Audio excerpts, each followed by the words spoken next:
টাকার যোগ্যতা দিয়েই মানুষ এখন মানুষের বিচার করে।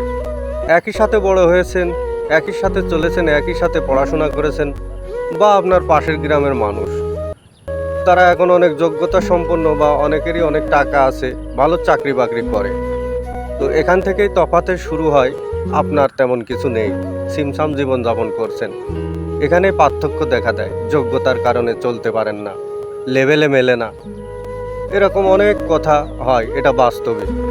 হ্যাঁ, মানলাম একটা লেভেল আছে, এই লেভেলটা মেনে নেওয়া যেত যদি মৃত্যুর পরে ওই লেভেলের কারণে মাটিতে কবর হইতো, যার লেভেলটা কমা তার কবরটা মাটিতে যদি হইতো, আর যার লেভেল ভালো তার যদি সোনার কবর হইতো, তাহলে এই লেভেলের হিসাব নিকাশটা করা যেত। বাস্তবে তো তা হয় না, সবাইকে মাটিতে চলে যেতে হয়।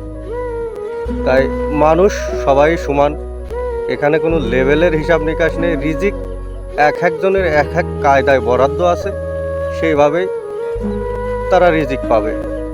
একবার চিন্তা করে দেখেন, যদি লেভেলিংয়ের হিসেব নিকেশই থাকবে, তাহলে আসর নাসরও আবার ভিন্নভাবেই হবে, একই জায়গা হবে না। কারণ ওই যে লেভেল, তো ওখানেও কিন্তু কোনো লেভেল রাখা হয়নি। তাই এই লেভেলের চিন্তা ভাবনা বাদ দেন।